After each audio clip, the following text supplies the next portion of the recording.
Good morning everybody and welcome back to the LEGO Legend of Zelda Custom Set Showcase, where I have just produced my 100th individual custom LEGO Zelda set. We've done small and large, polybag to 18 plus and all kinds of gimmicks in between. So to celebrate this milestone, I'm going to be revisiting every set very briefly to showcase some brand new combinations and images that are going to combine sets by game and by sub-theme and show them like you've never seen them before. I have something to see for everyone today, whether this is your first exposure to my little project or if you've seen all 100 custom sets already. So, what is a custom set? I try to envision what LEGO Zelda could look like if LEGO made a playset theme.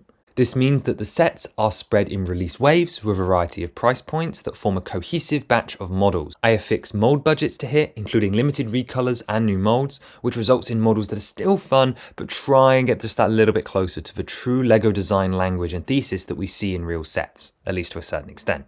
I'm going to start by showing you some of the new content and grouping their sets together, and then we're going to jump into taking a quick overview at all sets 1 to 100. I should mention now that I will be doing a much more in-depth version of this at some point in the future.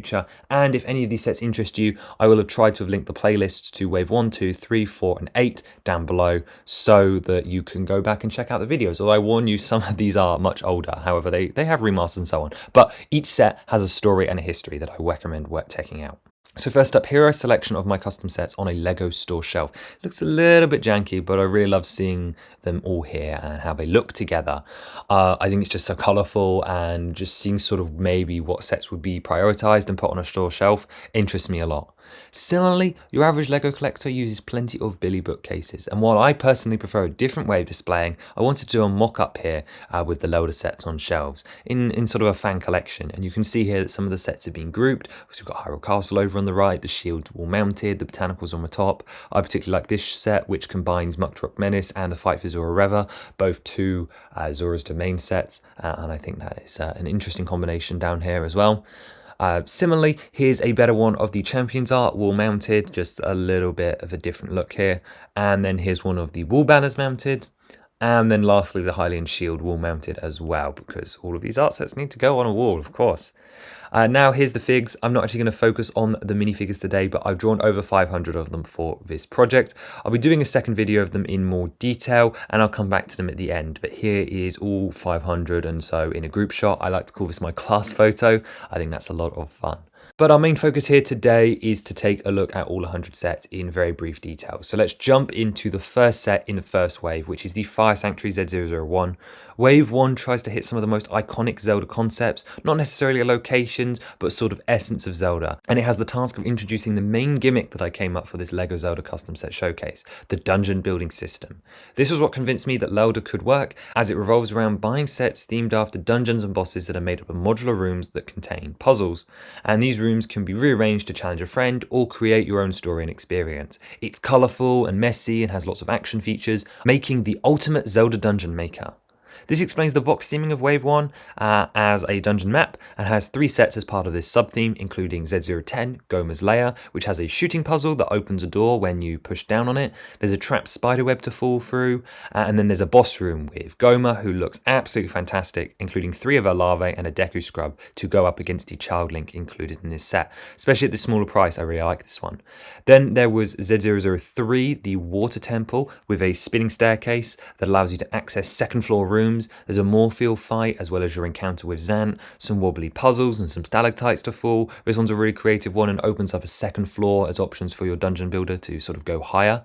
And then there's the flagship Z01, the Fire Sanctuary, the first custom set ever designed, and the sort of main model that would be advertised for Wave 1, where we encounter Girahim. There's the wobbly floor puzzle, where you get to choose which one you think is safe and the other one falls into the floor, traverse across lava using platforms and the water fruits, use bombs to blow up walls, and save Led the Mogma using Scrapper to put out fires and so on, and then fight the Magmar main as the mini-boss, which can grab minifigures and can explode. Plus, of course, all the details on these models. As I said, we're going brief, but I highly recommend checking out the dungeon video to explore these guys in more detail. Beyond these 3, we have another 9 sets in Wave 1, and even at this stage where we've got 3 dungeon sets, these ones connect fantastically, creating many unique layouts, but this is only going to expand with more waves, as I'll show you later. But I do love how messy and creative this looks. We had the first minifigure series, Z002, in Wave 1 as well. The selection of figures here may seem odd at first, but it's specifically been chosen to balance desirable figures such as Midna and Beedle with whole series representation, that is across the whole game series, making sure we get a Goron and a Gerudo in here as well as I wanted to make sure that the figures could remain exclusive and not appear in future sets, because when I designed this model back in 2020, minifigures still stayed exclusive to their minifigures. I'm looking at you, Tiana, from Disney Series 100, and then appearing in the Disney Castle. Then we have Z04, The Great Sea Adventure, which is a true playset in a box. For the Big Octo, it opens up to reveal the Queen Fairy trapped inside. The Choo Choo has a little jump feature, and there's a chest hidden in the island, which you can sort of explode out as if you're hitting the iron boots. And then, of course, you've got the warship in the King of Red Lions. You can sink the warship to reveal treasure, and the King of Red Lions is just a wonderful scale for play. It sort of has this beautiful hybrid between accuracy and then just being fun to sort of slide around on your floor. I really love this model just as a whole. It gives me so many different ways to play and tell your own stories. It really holds up to that LEGO design language even today. And while, to be honest, while a designer, official designer, could do a lot better with any concept in the custom set showcase, I think this concept is particularly strong and would translate across really well with that extra magic that they have and understanding the LEGO brick.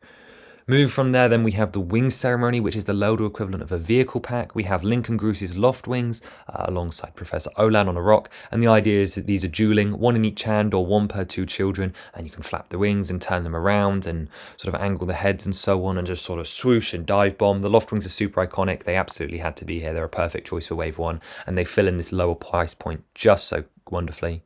Bit of an odd one next up with Z06 is the People Pack. This is based off Castletown from Twilight Princess, mostly desired to give you a load of figures. However, if this was a Battle Pack People Pack like we saw in City in 2019, they'd be a little bit more generic. And while I definitely think you could mix up these minifigure parts to create a lot of Hylians, the inclusion of the Twilight Princess Resistance is probably less affinitive to this goal, although they are desirable characters to be great to have.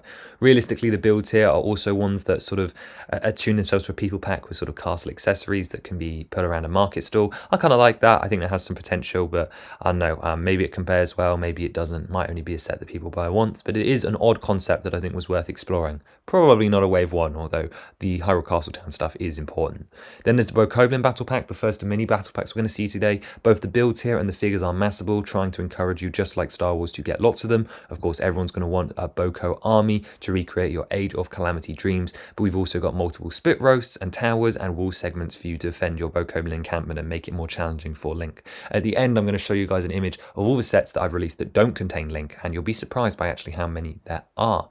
We then have Wolf Link Attack, which is a small £10-15 set that includes a Wolf Link mold and a Bubbling Archer. There's a gate segment to unlock and a heart piece hidden under the central bonfire, taking inspiration from the Twilight Princess Gerudo Desert region. And then we have the gift with purchase of the Waves, Z09. This is the Master Sword pedestal, which features 2 Koroks and Zelda. By gift with purchase, I mean this is the one that was available when you spent a certain threshold of money on LEGO Zelda sets, and then you would get this for free. Actually, ironically, I ended up being right with both this and Goma, because technically the Master Sword pedestal and Goma as Leia were both included in the first official LEGO Zelda set. So I will take that down as a compliment on my end. But yeah, the Master Sword poses in here nicely. It's a bit of a display piece, originally inspired by Breath of the Wild, but these days probably looks a little bit more like Link to the Past. And then rounding up the main sets for Wave 1, we have the Guardians Attack, which is Z011. This, of course, is a buildable Guardian, something super iconic, absolutely had to be here in Wave 1. There's not much to say other than there's a spring-loaded shooter for the eye, and it can rotate. You've got the posable arms, and then Link in his champion's tunic for the first time, although that is a figure that will be appearing multiple times. Again, quintessentially £50-60, just give us a Guardian. People would love them, people would go crazy for them, buy a load, but also it's just something that is so massable. And then Wave 1 also had a polybag, which is the Cuckoo's Nest, a way to get cuckoos. There's a small little shack build. This is kind of designed as an expansion to the Castletown People Pack, but also not really at the same time. No minifigure, just a nice way to get such an iconic Zelda bird, and I think other people would go crazy for the chickens as well.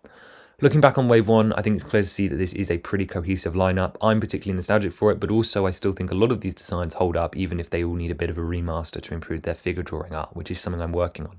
I really do think that we've captured a huge variety of what Zelda has to offer. Of course, launching the Dungeon Builder system, but capturing aspects of play and conflict and adventure that would otherwise have been quite difficult to get in such a small space. So I'm really pleased with the lineup, even though it is quite unconventional. I think the figure spread and the game coverage here is also miraculous, as every single game has, or the 3D game specifically, has a set to reference, excluding Majora's Mask unless you count the minifigures that appear in the minifigure series. But Skyward Sword, Twilight Princess, Wind Waker, Breath of the Wild, and Ocarina are all here, with the notable exception of Tears of the Kingdom because this was set in 2020, so it had not come out yet.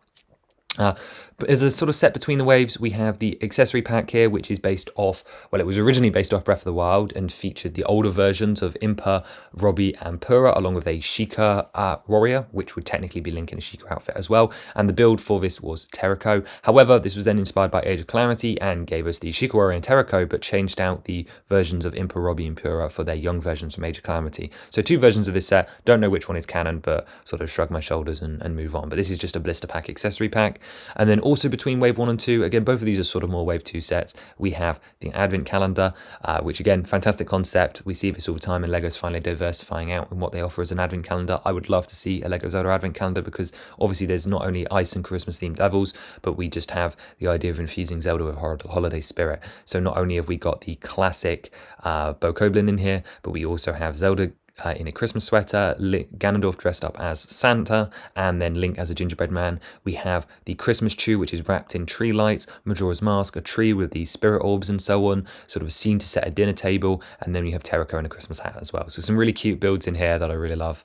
But now it's time to move into Wave 2. This was the Malacine box art, which is after the castle building system, which is introduced, where they combine like Lego Hogwarts. We also have Dungeon Builder sets too, but for castles, we have the Sanctum, which is an open back dollhouse. You've got a Ganon drop feature as well as a full interior. This Sanctum's unique among other people's designs as it's raised up on the rocks, which gives you the waterfalls and this interesting sort of silhouette and helps to elevate it above later expansions like Z027, which is the other castle expansion in Wave 2, the Castle Wall expansion, which is a standard wall segment from Breath of the Wild Hyrule. We've got attacking moblins and bokos, we've got an explodable section and soldiers to defend it. You could technically just buy 6 of these to make a castle at this stage with just Wave 2, but as you see, we're going to go into Wave 3 and 4, and the castle will start to feel less like a ringed wall and more like a cheapified version of Breath of the Wild and much more accurate. You could, if you were feeling fancy, buy a second Sanctum to attach back to the original, and that would give you a complete display model. It is optional and kind of strange, but that does remind me of real absurd LEGO marketing, like the wonderful buy 2 black gates to have 2 sets of double doors. Really a silly moment in LEGO history. For the dungeon side of thing, in Wave 2 we just have one. This is the Shadow Temple, which is a super iconic dungeon that's translated into a really charismatic fun playset. We have Bongo Bongo, who you can sort of fight and knock his fingers off. Got a Spike Crusher puzzle, Redeads hiding in coffins, there's a Wall Master that drops and a bubble that goes side to side, as well as a wall that you can go through, the Lens of Truth. And of course we've got this roller coaster track here to upgrade your dungeon layout into a much more dynamic 3D sort of layout. And of course we've got the boat here, which is technically the thing that translates you across the roller coaster track here from the river sequence in that dungeon. Let's go on to the normal sets in Wave 2, and we start with Monk Maz Kosha Z0015. This is a really fun one because it's just a giant minifigure fight representing this phase of the Maz Kosha fight where he gets super big and he can stomp around as a giant minifigure and fight Link on the Master Cycle 0. This is a fun one. It's an absolute classic and I really like how it turned out. We don't see giant minifigures anymore, so this technically is no longer accurate, but back in 2021 this was still something that we thought would be possible. Then we have the D2C of the wave, which is the Hylian Shield. This is wall mounted. This one needs some improvements, I think, but I think this is a concept that would really stand up. It's a pseudo art piece, but also just sort of a displayable item like the Captain America shield or even Thor's hammer, where you've just got this iconic icon from the series. It's not a weapon, but you'd be able to wall mount it. And of course, it's got the crest on it, the Triforce, all the silver edging. This one was really hard to do because I was a lot more unexperienced 5 years ago, but I do love how it turned out. And this one comes with a Goddess Hylia statue minifigure. We then have 2 of the 4 Divine Beasts as micro fighters. So the pilot sits inside these cheapified versions of Divine Beasts. I love these. They retail for super cheap and they look like so much fun. And realistically, it's the only way to get the Divine Beasts at a decent scale that isn't making Boris just an 80-80. So we've got Meadow here for Z017 that includes a Rivali minifigure, and this is my favourite of the 4 just because it's the most unique and he's my favourite champion. And then we have my second favourite of the 4, which is Boris Z018, which contains a Bosa, has the posable legs and the 2 humps on the back. One day I hope these guys are buildable in real life. Z019 is the Spirit Train adventure, taking us on our first sort of almost deep cut really away from the mainline games into a super iconic icon, which is the Spirit Train. Here with 4 carriages, we've got the engine, which has a place to of course put the conductor. We've then got a cannon train, which can launch a big launcher. To be honest, I designed this in 2020, but this cannon effectively appeared as I would want it in the Lego Mario Bowser Express train. So there you go, I was onto something there. Then you've got a passenger car, which looks really cool, is obviously trying to get these cartoony angles but super hard. And then you've got the sort of coal car at the very end for transporting things, a little platform station, 16 bits of track, and then one of the evil demon trains to chase you down the track with our wonderful minifigure lineup of Burn, Chancellor Cole, and Jean, and then Conductor Link and Spirit Zelda here. No Phantom because that appeared in the CMF in Series 1, so you were able to buy that there to expand your setup further. Z020 then is the Lizalfos Battle Pack, second battle pack. Again, this one's really fun to combine because you can have all these boardwalk segments from sort of the Kaponga wetlands from Breath of the Wild, and if you buy 4 of them, you can make a complete hut and then expand out these boardwalk sections indefinitely, of course, to get as many Lizalfos as you want. It comes with 1 green, 1 fire, 1 electric, and 1 ice, which is a little bit of an unrealistic battle pack lineup. However, I think it's cool, so I like it a lot. Then we have the polybag for the wave, Z021, which is the Blight Ganon 4-in-1, very much tied to go in with the Sanctum and other castle sets. You get to build one of the 4 blights from Breath of the Wild using this, so you can build thunder, wind, fire, or water, using the same parts in the bag with a couple left over. And if you buy 4 copies, you can combine it together into a Dark Beast Ganon build, which I am not particularly proud of, but it's kind of cool. I like it a lot. Then we have the Ganon Horseback Duel, which is another little fantastic model. It's a kinetic sculpture, but also a playset. So this is a 2-in-1 where you can transport it having these horses on this platform where you can crank it up and down to make them look as if they're chasing each other from the 3rd phase of the fight. And then you can rebuild it into the 4th stage of the fight, which is the duel, where you've got these transparent sort of boundaries and then the throne room for Zelda to sit on. So I quite like this one. This was my original vision. It had to go through a remaster to get to this point, but I'm really pleased how it turned out. Then there's Z023. This is the Ice Enemy Battle Pack, another one that needed a remaster. This one gives you Friezards, mini Friezards from both Ocarina of Time and Twilight Princess, as well as a Chilphos, an Ice Wizard from Link Between Worlds, and then an Ice Keese, as well as a little section of Snow Peak Ruins, including some food items for you to find for Yeto, who's not included. And of course, you could get a couple of these to expand your wall segments. There's a cannon on the roof, a little bit of a library facade on the backside. It's cute. I describe it like the Mega Star Wars battle packs rather than like a normal one as well. We then have the Rallis Escort. This is an all-time favourite of a lot of people's, where you have the Rallis wagon that can be lit on fire by the Bubbling Archer who is chasing on the Bulbo, and then you've got Link coming up on Epona to sort of defend the wagon. I love that you can sort of set it on fire, you can see Rallis through the window, you've got Telma on the horse, and we're just missing one character in this scene, which is Ilya, who will show up in the 2nd CMF series. Following on that is a bit of an odd one. This is the SDCC Link, or Dark Link I should say, Z028. This one was designed as a sweepstake reward because this came out at around the time of COVID, meaning that the SDCC minifigures that LEGO was giving out were done as sweepstakes online. So this is effectively a gift with purchase that you don't necessarily get, but you get entered into the draw to have a chance of winning this super exclusive Dark Link figure. And then to finish off the wave, we have a non-wave 2 set, which is the Goomba Cave. It's an 18+ diorama based off the Link's Awakening scene, where you go through these 2D sections where you come across Goombas. I designed this back in 21 before I sort of sorted out my numbering. If I could change anything about the showcase, it would be to make this an EX set, as I don't believe it's a super realistic concept. I still stand behind it as a fun model and an interesting gimmick to use Mario enemies as official Zelda characters, because that's all we had back in 2021, is a Goomba and a Piranha Plant and a Chain Chomp that are technically a Bow Wow and so on from the original game. I still really like the concept, but it really shouldn't be a main numbered set. The Goomba can move backwards and forwards, but this was a really fun spoof to do back in the day. Another 18+ set up next, which is the Botanical Collection. This was a chance to include the Flora of Hyrule, which I think makes for a perfect botanical set, but also sort of real-life Zelda display piece. We have a couple in here, the Silent Princess, which looks absolutely fantastic, the Hyrule Herb, Mighty Thistle, as well as the Swift Violets, and a couple more of the Sephinas as well to sort of round out the kit. It's not every flower in Breath of the Wild, but it would make a nice and colourful bouquet, and I've actually loved having these and including them with my real LEGO flowers as well. I really do think they hold up quite nicely. Then we have the Digilink set, highly controversial and highly different. Again, these ones maybe shouldn't have real numbering, but I do believe this would be a funny, if not stupid, concept. We have the Digilink Adventures with Digilink starter course, which, as you would expect, is a digital Link that can go around collecting rupees and exploring the world of Hyrule. He faces off against Gleeok in this set, where you can sort of ping the heads backwards to launch them skyward and get your rupees. There's a bed, which is where you start because Link wakes up at the beginning of the game, and then a heart container is the end point. There's some grass to cut, a Boko to knock down, a traversal puzzle, and then a little treasure chest to get a reward. There are also 2 power-up packs, Z031 and 32. These are the Zoralink power-up pack, which allows you to sort of do a swim motion to gain rupees, and of course dress Link up. And then the Champion's Tunic one, which of course dresses Link up as a Champion's Tunic and allows him to perform spin attacks as well. Then we have 2 expansions, starting with Z034. This is the Octo attack one, which is based off sort of the beach scenario, and also has a second King of Red Lions, which you can sort of pose Link on to make him play the Great Sea music. There's a treasure chest, a fight with an Iron Knuckle where you knock him down by scanning the tag on his shield, and then you can wiggle this disc backwards and forwards to dislodge the Octo and send him flying. But builds up a bit of beach terrain. It's completely different from the starter course and a bit of fun as well.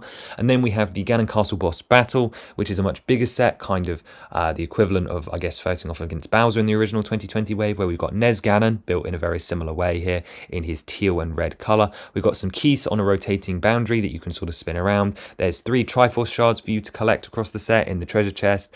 There's a fishing game, a gate to knock down, a Chew and a Lizalfos to fight, and then on a pretty complicated battle with Boss Ganon where you have to line up 3 of the same colors in order to take him out before you can stomp on his back and defeat him. So that's a really interesting mechanic and much more in depth. I highly recommend checking out the DigiLink videos. I think it was in the Messy Middle recap that we did those, so always check that out. But let's move into Wave 3. Again, we're going to start with our castle expansions and dungeons. So the first castle expansion for Wave 3, and the only one, was Z039, the Front Gate expansion. This one comes with Guardian Skywatcher, again with a Flickfire missile in it and this couple of little propellers. Of course, the main feature here is the main gate, which can be shut and open, and then there is a portcullis that works behind it. You've got the 2 blue towers and 4 interior rooms, one of which is storage. We've got a Korok in one, a little map room for your soldiers, as well as a bit more space in the other. And then there is a Silver Lizalfos included in this set, the return of the Champion's Tunic Link, who was last seen in Wave 1, but then also in the Sanctum. And then you've got a Castle Soldier to round us off as well. For dungeons this wave, it's just one again. We have the Shrine Dungeon Builder, which is a bit of a different concept as it allows you to sort of customize your experience. It comes with an end cap at either end, so the monk bit and then the sort of elevator that brings you into a shrine, with the idea of these being that these connect easily to your other dungeons, so you sort of clip down into your dungeon and then clip back up to the rest of your dungeon system, making it connectable. But you can rearrange everything in between, whether this be sort of floating platforms or staircases or platforms that explode. There's a Guardian Scout in here to fight, and Link is in his ancient armor, and he's also got a monk to sort of free and go and rescue. I suppose he's not really rescuing them. That's besides the point. Anyway, we also have the Tower of the Gods, which is almost a dungeon builder, but not quite. It's very much a terminus piece, so you could easily stick this in with your dungeon builder layout. It is a fully enclosed building that then sort of slides and turns to be open and reveals 8 different rooms to be explored. You've got the entrance down below with some crates hidden behind a waterfall. There's these floating platforms here, a chance for you to fight a Beamos, as well as the friend statues that you sort of can control around. At the top, you've got Godan, who has a launcher in his mouth to sort of shoot at you, and you've got the hands which you can pose around. The bell is on the top, as you would expect, and there is an electric Lizalfos and a mighty Darknut included in this model. I think it's a really interesting addition to the dungeon lineup because it's so different, and I think it's a lot of fun to sort of attach it to the back of the tower and then have Link scale all the way to the top. And it is one of the bigger sets in Wave 3. Wave 3 is pretty big, actually. Going back to numerical order, we have Z036, the Silent Realm trial based off Skyward Sword, which is a perfect mid-range playset. As expected, it includes Link in sort of his muted Silent Realm colors, as well as the Land and Air Guardians, and then the Watcher, which can spin around. There's a feature where if you press on the Waking Water, the Land Guardian wakes up. There's one of the sort of moon tears in the tree as well, sort of the Feor's tears even that you rescue, and this piece of terrain to work around. So it's packed with sort of playable features. The other Guardian can also be launched from his platform at the top, and I really love the color palette on this one because it is so unique.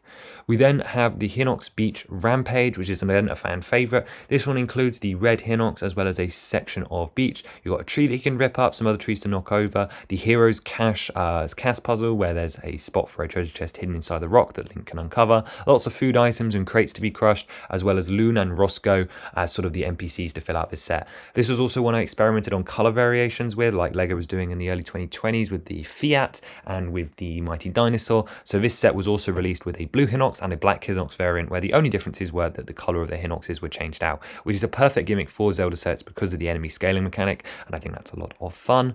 We then have the gift repurchase for this wave, which is the Tattle and Tail buildable fairies. These ones need a remaster. I hate them and how they look, but they are built around a snot core using transparent bricks, but a coloured core to sort of add to a glowy effect and make them more look like the fairies from Majora's Mask. I think I'll be redoing these in the style that we did in the material collection for the Breath of the Wild fairy at some point, because the piece count is unrealistic and I don't really like how they look either. We then have the 3-day accessory pack Z040. This is a similar sort of successor to the Age of Calamity one that we've already talked about. We've got the 2 Beaver brothers in here, as well as the 2 blacksmiths, and have a couple of accessories from both of their side quests, just supposed to sort of be a generic Majora's Mask expansion pack, and you'll see why when we get to this wave's big D2C. Speaking of 18 plus sets though, we have the Master Koga helmet here for Z041. It's a bit of an odd one, again sort of riffing off the Star Wars helmet collection styling here, turning Master Koga's helmet into a bust. We've got the mask on the front, and then of course his collar around the back, and he's got the display pack that I like to see. And I really like this model. It's not the most exciting in the world, but I think it's a lot of fun. We then have 2 more microfighters finishing off that collection. So there were 2 in wave 2 and 2 in wave 3. So here we have Var Rudania with Daruk, recreating of course Var Rudania, as I said. We've got the 4 big shoulder pads, the legs, and then the tail that can swing back to side. And then Z043, which is Var Ruta with Mifa here, again with the cheapified version of Var Ruta with the posable trunk. And yeah, I just love this collection. It's a silly group of 4 sets, but I think it really, really works, and there's something very, very LEGO about it. Then we have this wave's battle pack, which sort of continues to expand the castle expansions, which is the Castle Soldiers battle pack. Contains 2 Royal Guards and 2 Castle Soldiers. The Royal Guard was previously exclusive to the Sanctum in wave 2, so this is a chance to get it at a much cheaper price point, as well as build up your soldiers to defend your ever-expanding castle layout. You've got the gazebos from Breath of the Wild, but then you've got hedge maze components, including 2 hedges and a statue from Ocarina of Time, so buying lots of these sets will give you more gazebos to decorate around the gap, but also expanding a hedge maze setup for Link to crawl between as he infiltrates the castle, sort of inspired by Ocarina, but there's no reason that this wouldn't have appeared in the Breath of the Wild castle at all. We then have the second CMF series, which is very exciting. So this one, again, a 12 figure series, designed to, again, riff off the first one and include more of those missed characters. We get a couple more deep cuts here, such as Ravio, and of course Wind Waker favourites like Medley and Makar, but Ilya appears here to complete your Rallis battle pack. Andrew and Cafe appear here to complement the big D2C of this wave, and there's a couple more enemies as well as some sages. No Link and Zelda in this series, of course, as well, unlike the first series where we had a variant of them in both. I really do believe that any Zelda series would have to have the slots taken up by a Link, a Zelda, and a main form enemy, whether this is Ganondorf or a Demise, I don't really mind. But if we ever saw a Zelda CMF, expect 3 of those slots to be taken up by those 3. We then have Escape to the Ranch, which can, in theory, be combined with the Rallis set if you wanted a Cremia wagon or something like that, or to combine it with Yiga Clan Attacks, which is upcoming. But this set recreates, of course, Stealing Epona from Lon Lon Ranch. We have the sort of Lon Lon Watchtower here, which has a heart container and a hidden component. We've got a gate for you to lock, and then, of course, the boundaries to jump over. And you could buy 2 of these sets to create a fully enclosed environment, which I think is a lot of fun and makes it a bit different. We then have Yiga Clan Attacks, which is the flagship playset of this wave, even though it's slightly smaller than the Tower of the Gods. You've got 2 Hylian houses based off Age of Calamity, or the pre-Breath of the Wild Calamity houses, where the Yiga can appear from the roofs, set the house on fire, and both houses have full interiors, including a blacksmith shop with a working anvil in every weapon class. There's a great floss braid and flame braid, as well as a bow, and then all 3 classes of melee weapons. Upstairs, there's a bed for the blacksmith to sit on, and then in the other store, we have a general shop, and then a place for the armor to be sold as well. And yeah, fun details, Suga, 2 Yiga, as well as Cedro the Blacksmith from Age of Calamity, and then a Link in his soldier's garb from the beginning of Age of Calamity. Really love this playset, and who wouldn't want medieval houses? Wrapping up wave 3, we have the Clocktown Master Builder Series set. There's too much to say about this one. I talked about it for 40 minutes on its own in its own video, so please go check that out if you are interested. But suffice to say, this was a Master Builder Series style set take on Clocktown, similar to Assault on Hoth and Betrayal at Cloud City and Mos Eisley, where it doesn't focus on how this would combine into an accurate Clocktown, but has almost all of the playable rooms in accurate details, whether this be the dungeon underneath the mayor's house, or the fact that the clock can sort of rise up and then go sideways to make the platform where you fight Skull Kid. It's very, very premium. It's a lot of fun. It's really bright and colourful. I highly recommend you check it out. And the minifigure selection is insanely large. You've got West, you've got East, you've got a little bit of North Clocktown. There's really a lot to love about this set. And it was a real challenge to design, spending almost 2 years on my workbench. And then in between waves 3 and 4, we have the Advent Calendar, this time specifically inspired by the Hero of the Sea trilogy, so that's Wind Waker Spirit Tracks and Phantom Hourglass, including some mini-scale builds of stuff like the Spirit Train and King of Red Lions and the Tower of the Gods, but also some really useful side builds such as the Pig, a Heart Container, Link and Zelda as elves, a Ganondorf statue, a Gossip Stone, and also a mailbox as well. Numerically wise, we're going to keep going, which is going to bring us into wave 4 next. So let's look at the castle segment for that, which is the Lock Up Breakout. So this one is obviously a wall segment again, unlike the sort of gatehouse we had last time. This one's built at 2 different levels, including the rock, to just gild up a bit more of that look for Hyrule Castle being on a mountain. However, this is mostly centered around the prison, which is not obviously accurate to how this looks in game, but that's fine. We've got a couple of different breakout features. We've got a chibified Stalnox, which you can feed using this winch system here with this turkey leg, which I think is a lot of fun. You get a Stal Lazao and a Stal Koblin to sort of highlight that lock-up theme, and then link with a pot lid as well. But this one comes up about a bit thicker. It can be mirror built so that you can have a raised up section that then lowers back down, but also you could just have it as a raised section and then go straight into a normal wall segment. It wouldn't look that out of place. I really like this as an addition. It adds a lot more variety, and although we haven't got there yet, Wave 5 will include the castle gatehouse as well, really turning the Hyrule Castle system into something to be impressive, I think, as well. We then have the dungeon sets for this wave, of which there are 4. We have the Arbiter's Grounds one, which is technically not a wave 4 set as it was a fan choice submission, but it technically counts as wave 4 because of the box art. You get a couple of different traps here, which is what makes this set so fun. You've got the Poe puzzle, which has a treasure chest hidden behind it, a blade trap, some platforms to jump across, and then lots to do with the spinner, including this wall segment, which you can ride across, and then this Beyblade arena, which makes use of the Ninjago spinners to actually see if you can crash away across the other side. And the figures here are suitably spooky with a Stalfos, Redead, and Poe, as well as a bubble, which is great. I really like it. Second dungeon was Volvagia, which is just a boss encounter. I needed Volvagia in a set, and I thought having this whack-a-mole setup would be a lot of fun. There's some falling boulders, you've got Link in his fire tunic, and Volvagia's head can appear out of different holes for you to sort of simulate the boss battle, as well as giving him a whole body to sort of fly around the sky as well.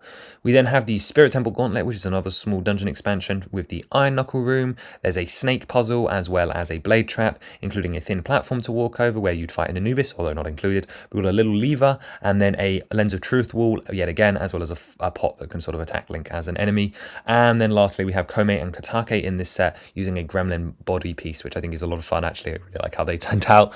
We then have Koloktos as our final dungeon for this wave, which is the Battle for the Sacred Flame. Koloktos, of course, is the main highlight here. It's such an iconic boss that I think people would really want. It's only been really done in Lego form a couple of times. If you open up the chest compartment with this printing on it, you can stab the heart, and that will actually push and pop the head out, causing it to go flying, just like it happens when you defeat the boss in game. He can also be taken off his legs and inserted back into his dungeon room with these knockoverable pillars. You've got a lily pad puzzle here where they're sort of hard to jump on, and then another room for the encounter with the quartermaster, and there's also a Cursed Bokoblin included in this set, which is a lot of fun. And then you've got Skyward Sword Link with the whip.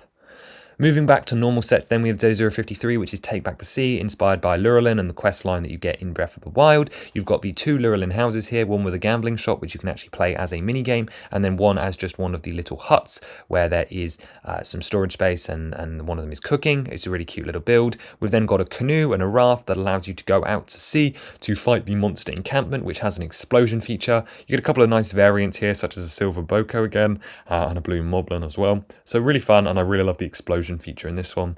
The Polybagger Wave 4 then is Salvatore's Sploosh Kaboom, which recreates the minigame that is not Sploosh Kaboom from the Wind Waker. We have the cannon here set up to be targeted at the 5 barrels, which you can then launch and knock over. The highlight here for me though is Salvatore with his 2 sort of portrait faces, which you can actually put over him to sort of make it look as if he's recreating that moment in game where he puts up the various different masks over his face. We then have another small set, which is the Hero Shade training. You've got the Golden Wolf here, as well as the Hero Shade in his human form. Both of these can be transformed using this Wolf Moon feature, and there's a launcher to launch the wolf at Link or make Link to a helm splitter. Then the rest of the set is built around this sort of training arena, so you've got 2 sort of Technic rods here, which you can use to make the minifigures fight, and then a load of micro-scale details, such as the Arbiter's Grounds, Hyrule Castle, and the Great Farron Tree, to recreate some of the details that we see in this spirit realm where you train with Hero Shade. It makes a nice shelf piece, but overall it's a bit something and nothing. Engine Machines is the battle pack for this wave, which contains a load of sort of Lanayru tech items, but I guess more of like the electric styled enemies, even though no electric Alphos or anything like that. You get a little platform which can connect to dungeons with a BMOS on it, and this can spin around to show the decayed or the active form. We've got a minecart with a time shift crystal which you can move around, a Technoblin which will make an appearance in another set, as well as a Skyward Sword, Armos, and then a BMOS in the sky as well. sorry, a Centrobe in the sky. The BMOS is on the platform as well.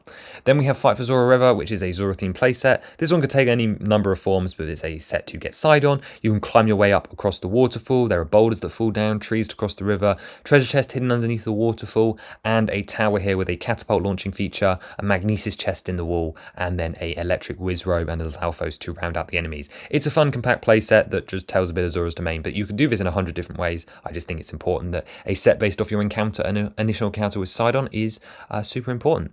We then have Freeing Nadra Z061, jumping ahead a little bit there after the dungeon sets we skipped, and this is just Nadra. This is another one that I think needs a remaster because it's just too big. However, I think it's really cool to get the Breath of the Wild dragons. This one makes the most sense because it's actually one that has an encounter tied to the game. You get a couple of trees as well as a goddess shrine, a Ice Lizalfos, and a Ice Wizrobe to sort of round out your character lineup, but mostly it's about that buildable dragon and the encounter that you have with Nadra in the side quest in Breath of the Wild. Then there is Z063, which is the Thrill Coaster Roller Ride, which is what if LEGO Zelda had a roller coaster set? And yeah, this works really well because it's a lot of fun and everyone loves roller coasters. There's so many features this one, just check out the video, but you've got the Phoenix that spins around, of course the actual roller coaster track, Skipper's Retreat at the top, a P-Hat feature which allows you to go up and down, as well as a time shift zone feature down below, and this one even connects with a set that we'll take a look at later, where this ramp sort of launches off your roller coaster track into the middle of nowhere. Z064 is the Imprisoned Seal Break, which is a giant buildable imprisoned. This one's a lot of fun. I like this one. I know no one likes the imprisoned, but the head has a chomping feature where when you press down on the ceiling spike, he actually munches away, which could be it roaring in pain or roaring in success, or he can tilt his head all the way up to the top to suck in Zelda's spirit, which I think is a lot of fun. You have the arms, which are detachable, and a vinyl halo, which you can attach for his third phase as well. There's a little catapult, Groose, Link, Zelda, and Old Impa included. Then the sort of, I want to call it flagship, even though it's not a playset, but the sort of gimmick for Wave 4 was the 8-bit motorized Link. This is a recreation of Voxel Link with a motor component where you have him on wheels so he can zoom around your room and be programmed to stab and recognize things with a color sensor. His sword is on like a motion joint so it can be pushed backwards and forwards. And the idea is that you can sort of program him how you would like because he's a video game character and video game programming, you know, and so on. And also I think a little Link Death Robot Roomba would be a lot of fun. And that actually combines with the 8-bit items, which is the gift with purchase for this wave. This gift with purchase is specifically tied to the motorized Link, but would apply on all Zelda purchases above a certain threshold on this release day. It is recreating items from Zelda 1 in a pixelated form, the idea being that these look good on a shelf, but also can be combined with the motorized Link to be some of the things that he recognizes as color sensors, so you could actually program him to go around and then sort of stab the Octorok one and knock it over, and then that would be like a, haha, success, I've succeeded in my challenge. We then have the Gerudo Fortress, which is the flagship playset of the wave. This one's actually rearrangeable, which is cool because the layout is interesting, but not really like iconic or anything.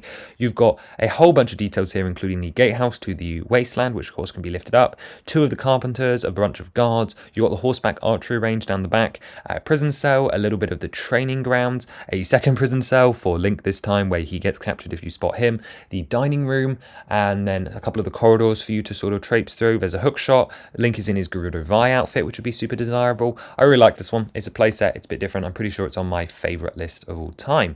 We then have the Temple of Time build, which is the D2C for this wave, coming in at over 4,000 pieces. This is actually a 2-in-1 between this and Breath of the Wild. However, unlike the Deku Tree, I designed this before the Deku Tree, by the way, it does not need to be rebuilt. It's just removable sections. So the Ocarina of Time wall segment comes off. You can change out the interior to be dilapidated, or even in a Breath of the Wild worship mode, so as in pre-calamity. But you also have the Master Sword room in here from Ocarina of Time. I love how it looks down the corridor with these white inserts for Ocarina of Time. The roofs look gorgeous in dark orange. I like the stained glass window techniques, and the figures are great too, giving us our first Ganondorf, Rauru, Adult Zelda, and then Impa, finishing out our sages as well across this and the 2 minifigure series. A fantastic set. I would love to have this one day as well. We then have the Cozy Campfire Christmas, which is neither a Wave 4 set or a Wave 5 set or a Wave 8 set. It is truly just a set. This is the Christmas themed set from one of the years, and it is sort of playing off the idea of Christmas in Hyrule. We've got a Guardian remain that has been snowified and decorated up with Christmas lights instead of evil glowing malice. You've got Link and Zelda at one of the many campfires across Hyrule with a little bit of a structure behind it. Zelda is in a snow quill outfit, Link is in his snow quill outfit, and there's a little campfire bonfire, and they've got some presents to exchange, including a champion's tunic for Link, which is very, very cute. So I think that's amazing. And now we're going to jump forward over the Wave 8 set numbers because, of course, the numbering's all weird. If you want to know more about that, check out the timeline video. And we're going to jump to the sets that are canonically between Waves 4 and 5 because we haven't started Wave 5 yet. These are between Wave 4 and 5. There are no dungeons and castles in this one, as they are just loose releases that could come out without attached to any release waves, or maybe not even attached to LEGO Zelda at all as a line.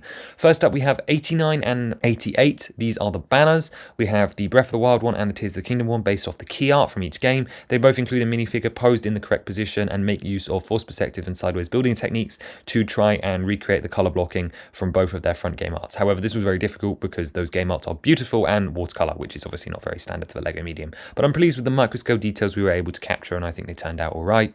We then have the Breath of the Wild material collection, Z090, which contains a collection of items from across the Zelda series.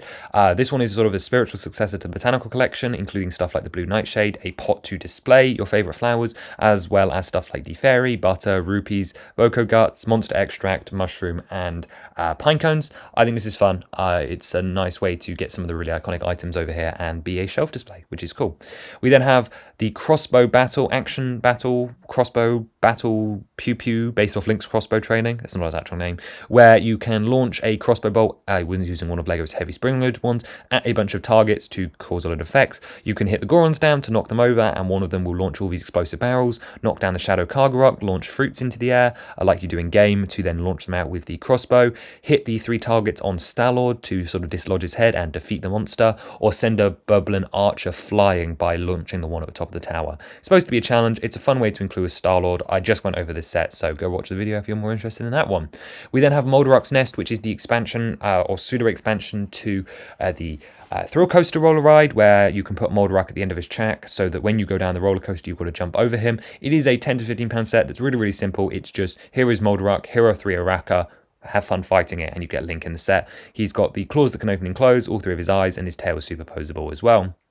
Z93 and 94 are the buildable Link and Ganondorf. These are the new construction style figure that we've been seeing for Marvel and DC, and then across the board as well. So Link is an action hero. I think it's not unreasonable to expect that kids might enjoy playing with a model of him. And then we've got the Ganondorf one again with a cape. These ones are also super recent, so I'm not going to spend much time on them, but have fun looking at them. They are what you get. You get a buildable action figure of both of them. They look a little cursed, but I kind of like the bananas on Link's head, and I think they're cool. We then have the Champions art, which is another art piece, but is the big D2C one. This is the main one. I love how this turned out. It's sort of a 3D artwork that's sort of got a layered technique to recreate the Champions photo from the end of the Breath of the Wild DLC. I'm in love with how it turned out. I didn't think it'd be possible, and I thought that even if it was, it wouldn't be good, and then I ended up buying it immediately because I love it dearly. It has a secret compartment behind Zelda's head where you can store a representation of the Light Dragon. Then we have the Deku Scrub Smoothie Stand, which is a polybag based off Echoes of Wisdom. The next 3 set are Echo sets to come out whenever Echoes of Wisdom came out. This one is really cute because it uses the Deku Scrub here, which has a brand new mold for him, which is 2x2 wide. You're going to see a 1x1 version of this mold later on, we've already seen it with the Octoroks, but for Muxorok. And then it just recreates the smoothie stand and a load of different ingredients from Echoes of Wisdom for your fun and pleasure. I really like this as a polybag. Then we set 97, which is the Southern Still World. This is a fantastic one because it can be rearranged between a normal chunk of Echoes of Wisdom Link Between Worlds terrain, or can be modified into this crazy tower of madness, recreating these still worlds where you've got tilted platforms and you can put the trees everywhere. The house splits in half, which is a lot of fun. You get Lubri, you get a wonderful Ganon build, and then 3 tries hidden across the sets as well. I also love the Deku Baba build. There's a full interior with a section of Southern Dungeon. Yeah, it's great. This set is just such a cool concept. I love it to bits. Really, really recommend that one and checking out the other Echoes of Wisdom sets. Highly, highly underrated. Then we have Z098, which is the Hyrule Castle Escape based off, this time, Echoes of Wisdom. This does not connect with the other castle sets. This is a standalone one that's been sort of cheapified, maybe for a lower age market, a bit more cutesy, a bit more sort of rounded. We're using the big turret elements. We've got a room on the right for you to have a prison cell, a room on the left to escape with, and then the sort of central room, and then above is the throne room, which you can turn around to reveal that the king has been corrupted. You get input in this set as well as Minister Left and Minister Right. I love this. This is such a different castle compared to the others, but I think it's absolutely fantastic. Then we have Z099, which is the last one before a while. Merry Ultra Hand Christmas, which which is another Christmas set based off Tears of the Kingdom, and the concept that Link is ultra handing his way to a sleigh and is basically the Santa of this world. So you get a load of cute presents, including a microscope deco tree as a bit of an Easter egg, as well as microscope builds of all Tears of the Kingdom bosses. There's a little outdoor cooking area like we see in Hateno, the kids from the school, as well as Simin, and then the Hateno school as a build, which has been decorated for Christmas, but it's just so cute. I love this model. It's great. It's really, really great. We're going to leave Z100 for now. Wave 8 is the next chronological sets, at least time order wise. I gather that most of you have seen these sets already, given the view count on that video. Thanks again for that. But here we go. The Tears of the Kingdom Wave is specifically designed to be the most interconnected one. It really embodies the spirit of that game and the abilities, everything from ultra hand vehicles that you can make and then add to sets by combining different sets and pieces, all custom designs, and then materials to fuse, secret stones to collect, sages and bosses to fight, and a world that allows you to combine and expand different sets that combine together in really, really cool ways. And that is without talking about them individually. These sets include Erakuda Ambush, which is based off the Rito questline, has a bouncy boat and a section of construct sort of ruins. This can be multiplied to go with the Storm and Dark. We have Zora's Domain Muktarok Menace, which includes Sidon, Muktarok, and the Secret Stone, and is a vertical slice of Hyrulean terrain with sky islands, caves, and land, which really sums up the Zora quest line. I really like this one. It's got a fun back. It's got Sludge-like, my boy Sludge-like, and then Link in his glide suit, as well as a couple other really cool play features. The Master Koga Jewel, which is a really cute small set with Master Koga's car, a Steward Construct, and a bit of Forge, giving us Champion's Tunic Link in a small set. We've got the Buildable Frocks, which actually has a jump feature, so as you jump in, the legs will splay out and about. You get the mini Froxes in this set, and a little bit of Mining Camp. However, this is also another one that's been recolored, so there's actually a black variant of this for the Obsidian Frock, so LEGO again color mix this one. Then we have the Gleeok Clash, which has a 3-colored Gleeok, where you can push down on the back and the wings will flap side to side. A little bit of Sky Island as well, but this is a really fun one to represent the King Gleeok, a really iconic encounter from the game. We then have Great Sky Island, which has 3 Sky Island builds. We have Raru's Sage, we have the Flux Construct, we have Raru's Secret Stone, as well as the sort of shrine where Link wakes up, Link in his archaic tunic, a sort of vine for him to sort of swing down between the islands as if he's railing surfing on it. You've got the small cheapified version of the temple, another Steward Construct, as well as a beautiful little island with a cooking pot and a bench to sit on, and they're all elevated up on faux clouds as well. Then we have the big boy, we have Lookout Landing, which is the big set of the wave. This one is a really special playset that opens up. I know a lot of you guys are fans of this one. You've got a Skyview Tower, which actually launches Link. You've got a couple of different interior rooms to explore around, a shop, a sort of stone tablet that's fallen to the ground, the various different rooms underneath as well, and you get a Boss Boko mold in this set as well. There are also a couple other features which we'll come back to because they have Secret Cave Discovery, which is notably the same shape. You get the emergency shelter here in the middle, as well as a Horoblin Den, which can open up. A couple of different things like the bouncy mushroom and so on here. We get a like in the cave off to the side, as well as a weird Technic structure here. And then round the back is a secret treasure chest hidden in a rock mound. As for that Technic beam, that is an ascend feature because Lookout Landing fits on top of this model, meaning you can put Link here, ascend him up, and he pops through into the other one. Again, I've spent like 40 minutes talking about these sets combined, so go check out those videos if you are interested. Other features are you can open up the central feature in Lookout Landing to allow you to drop down into Secret Cave Discovery, which is a lot of fun as well. And really great. And I love how these connect together, even if it's a little unrealistic, and you guys are super fans of them as well. These models will be coming into real life next year. Then we have Ultra and Creativity Toolbox, which is the most important set of the wave. It concludes all of the Zono devices, some of which are in multiples, allowing you to construct your own vehicles. And not only can you then construct vehicles with this set, but then you take those vehicles over to other sets to enhance your displays of stuff like Lookout Landing or the Great Sky Island by adding a wing that's flying around, or in, say, Stormwind Arc, adding various different stakes and other things to the model as it show you're traversing around it. It's a lot of fun. Or upgrading other sets that I'll talk about as we go. Then there is the Legendary Stormwind Arc, Z078. This is Tooling, Colgera, and the Secret Stone of Wind. The boat, it's a boat, it's Zelda boat, it's cool. You've got a crank at the back to make the paddles go up and down. You've got the Secret Stone in the middle, a little jail cell in the back, as well as a steering wheel. And then you've got a little hut at the front with some spring-loaded shooters on the front as well. Really, really fun one. I'd love to do this one in real life as well. We then have the Seized Construct Knockout, another one that's accentuated by the Ultra and Creativity Toolbox, as you can add weapons to Minna and Seized Construct. Zelda Mech Fight, again, a super iconic iconic thing that LEGO loves doing that would be perfect here. So we've got the Minoru construct and the Seas construct that are squaring off against each other. Minoru is rideable, various different attachments for the two of them, and it's a mech duel, just like with the Loftwing set that we mentioned almost an hour ago. We then have Z080, which is the Queen Gibdo Hive one. This is Riju, Queen Gibdo, and the Secret Stone of Lightning. We have a Gibdo Hive that when you press down on the top, the Gibdos sort of get detached and fall down to the ground. Queen Gibdo can be posed, and it's a cool set with a creature. Again, I love those ones.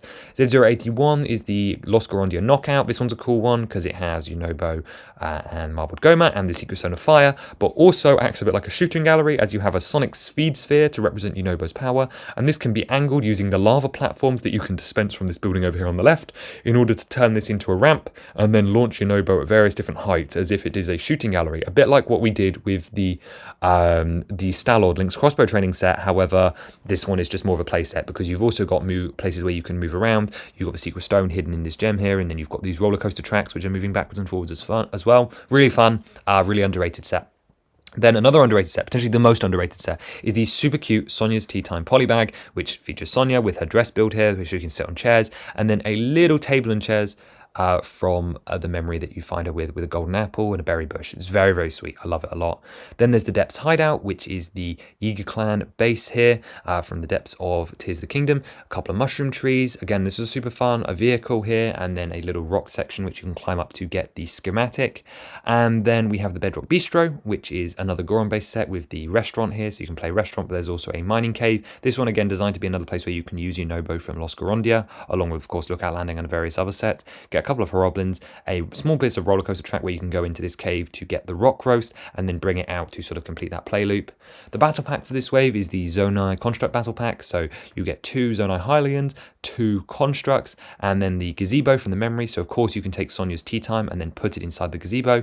Not the most multipliable one, but another way to quickly boost out your construct army. And then to finish off the Tears of the Kingdom wave, we have the spoiler set, which is the Demon Dragon Battle, where you get a light dragon that can fit Zelda inside her mouth to show her transformation, and then a demon dragon that has a gloom sphere launcher, a secret stone hidden inside the set, and then some hidden compartments in the body for you to hide away both Demon King Ganondorf and Phantom Ganondorf as well, who are included in the set. This set also includes a small diorama to represent the final catch as well, which is a nice bonus inclusion. I love it a lot. And just to highlight that these sets can combine super well, we have Lookout Landing on Secret Cave Discovery with the 4 banners taken from the boss sets. We have all of the fuses here. We have all of the secret stones, all of the sages, all of the bosses. Erakuda Ambush can go and be multiplied with the legendary Stormwind Arc. You can connect all the sky sets together, all the ground sets together, and then all the depth sets together. Some of them are multipliable, and I'm almost sure there's something I'm missing, but literally, like, look at these Ultra Hand vehicles. There's so many. It's cool. And then just to finish us off, we have Z000, which is not a Wave 8 set, not a Wave 5 set. This is the Tribute Castle, otherwise known as the Hyrule Castle Collector's Edition. It looks like Ocarina of Time's Hyrule Castle on the outside, but tributes every single Zelda game on the inside. This one has references to Link Between Worlds and the Wind Waker Sword Chamber with the mini statue here, stuff to Ocarina of Time, the little bomb feature with Zelda's little room where you can sort of get the guard to launch a bomb out the window, and that's really cute. There's a mural to NES Link. There's a tribute to the Link's Awakening 2D segments, as well as the Windfish Egg. You name it, it's in here. Check out the video. It's really cool. This is something I think that we could actually end up seeing one day. Like, this is something viable, you know? Like, they could do something like this. But let's go back to the overviews. Here is an image of all the figures that have appeared on the side of boxes. I love my side of box art. There's about 80 of them that appear in sets across the 100 sets. So here they all are together. Here are all 100 sets stacked up as if someone has got them for a haul and displayed them in their room. And here's that store shelf again. I love this one. This one's a lot of fun. Here's an 100 set grid. This is something we've been seeing as we've been filling it up. So all 100 sets in a 10 by 10 grid. And here is a figure grid as well, which is all 500 and something. I think it's a square number of like 21 squared or something. I don't remember. Now, let's show you some interesting groupings. So these are the sets grouped by groups that I find interesting. Firstly, we have 48 Era of the Wild sets. This is Tears of the Kingdom plus Breath of the Wild. Then the next most common number is 13 Ocarina of Time sets. Then we have 9 Twilight Princess sets, followed by 8 Skyward Sword sets, 5 Hero of the Sea sets, which is Wind Waker, Phantom Hourglass, and Spirit Tracks, 3 Majora's Mask sets. Okay, with those last two, it's really important to remember that more sets for these guys are coming. It's just that Wave 5 happens to be the Wind Waker wave, or like a Wind Waker heavy wave, so these numbers are going to improve. Just don't worry, it's happening. Then 3 for Echoes of Wisdom, 2 for Zelda 1, 1 for Link's Awakening, again, so far, and then 8 non-canon sets as well. Here are all of the castle expansion sets put together. You can see the Sanctum, the Wall, and then the other 2 here as well. They look great together. I'm really pleased that this sub-theme is expanding and has much further to go. Here are all the dungeon sets together. This one has definitely passed its peak. There are definitely 1 or 2 more dungeon sets coming in the remaining waves. Waves 5, 6, 7, 8, 5, 6, 7, and 9, I should say, plus a couple of one-offs. However, this one, we've definitely got most of them now, which is really cool to see. Here are all the 18 plus sets, so these are the black box art sets. They make up about a 10th of the project, almost. Almost, not quite, but they're important. Some of these weren't supposed to be 18 plus originally, but as LEGO changes the rules on what's 18 plus, I have to change it as well, so not my fault. Here are the 5 Digilink sets, another sub-theme. The white box art is quite striking. Here are all the sets based off other Zelda games that are not the ones I just listed. So specifically here, of course, is the Link's Awakening ones and stuff like that. We've got the sets that I describe as Essence of Zelda. They're just stuff that I think captures what Zelda is all about quite well. Maybe if they're not particularly tied to a specific game. So stuff like the Tribute Castle is more about the mix of Zelda. The Digilink stuff is about a mix of Zelda. The Advent Calendars are a mix, the CMF series, and the Hylian Shield. So these are just sort of general icons of Zelda or stuff that didn't take one game as a specific inspiration. Here are all the non-canon sets, which I think is an interesting category to have done. So of course, this includes stuff that's an amalgamation, like the Hyrule Castle Collector's Edition, but also all the seasonal sets like Merry Ultron Christmas, all the Digilink stuff, and then even Yiga Clan Attacks, because Age of Calamity's canonicity is dubious at best. We then have all 5 polybags. Again, this is a really cute lineup. These polybags are underrated. I love them a lot. And then an interesting one again, all vertical boxes. This is just a box that is meant to be displayed vertical. I like vertical boxes. I think they're cool. And here we have a selection of them. Not as many as I thought, but I do like them a lot. Maz and Erikuda Ambush are really the ones that come to mind here. But yeah, Botanicals Koga and the 2 banners as well. Here are the limited releases sets. So this is sets that don't release as intended. So as in would have a shorter run or would be exclusive to LEGO stores. So of course all the 18 plus sets are on here, but also all the gift with purchases, blister packs, and some of the poly bags as well. But not all of them, because some of them go to official stores, whereas the Cuckoo's Nest was a LEGO store exclusive. We then have all battle packs. This one's fairly self-explanatory. These are the sets that people would probably get the most copies of. But in general, here are all the sets that I think you could buy multiples of, which I think is an interesting category because it's a bit more than you'd expect. This includes stuff like the Temple of Time, because you could technically buy 2 to have both versions. Castle Wall Defense and Castle Sanctum. Yeah, castle sets make a lot of sense to have on here, but not the front gate though. Battle packs, obviously. Builder Shrine Dungeon Builder. Hinox Beach in multiple colours. Yeah. 2 Lon Lon Ranches. Meh. Cool. Every set that can get multiples of. Here we have the seasonal sets, again, very small backs, but I like them a lot. Here are all the sets that include a boss. This is a boss that you would fight at the end of a dungeon, not including other bits and pieces. Here are all the sets that I've considered as small, so ones around the budget of 40 or under. And here at the opposite end, here are the ones that are 100 or more, not including 18 plus or D2Cs. Here are all the sets that contain a secret stone from the Tears of the Kingdom wave. And then lastly, we have, here are all the sets with no link in them. Which is surprising. There are more here than I thought. A couple that just include Zelda or just the champions, but battle packs, surprisingly, the largest number. And then, of course, the Digi sets, because only one set contains Digilink as well. But yeah, Hylian Shield, Hyrule Castle Escape, the Echo sets are all on here, which is fun, except for the Still World one, because that included Evil Link as well. And here are what I've dubbed the worst sets. Not many on here. Mostly these are just ones that need remasters. I still love them dearly. I love every one of my children, but some of them I love more than others. So it is very hard to choose. This is the bottom tier and the ones that I think need upgrades. Here are all the EX sets. We're not going to go into detail of these today, but these are non-canon sets that we produced over the years. These include the April Fool's Day stuff, the Hyrule Champion Movie Maker set, and a couple of other bits and pieces as well. And then lastly, we have my favorite sets. This is how we're going to end the video. These are ones that I've sort of put in the top tier. We're going to do a proper ranking, so this may change, but currently as it stands, the champions are Imprisoned Steelbreak, Southern Steel World, Great Skyland, Prince Ralis Ragan Escort, Mark Mascocia's Final Trial, Fire Sanctuary, Seas Construct Knockout, Shadow Temple, Legendary Stormwind Dark, Lizalfos Battle Pack, Great Sea Adventure, Yiga Clan Attacks, and Gerudo Fortress Infiltration all make my top list. There is no way that Demon Dragon does not end up pipping one of these when we do the ranking in a couple of months' time. But we will do a ranking once I have the results from the end of the polls. But these are just some of my favourites, and you can see there's a nice variety between big and small on here. I'm thinking Gerudo Fortress Infiltration might be dropping down, but I love this project. I love it dearly. Here's to another 100 sets. I reckon we've got at least 180 in the pipe, so another 80 sets to go. However, realistically, yeah, that's going to get pretty close to 200, I think. So we'll see what happens. And you never know. Game, movie, that'll push it over, won't it? But we're over halfway with this project. Thank you for sticking with me for 100 sets. I really hope you enjoyed this video. And I hope you're looking forward to what we have to come. there's plenty more to see. There's 100, set 101's already done, set 102 is already done, and beyond that, I've got some really awesome videos coming and a castle that's on the way. So thank you so much for being here. As always, look forward to hearing about your sets and your favorite moments from this series down below. Apologies for the fast speed, and I will see you in the next video. Have a wonderful rest of your day. Bye-bye.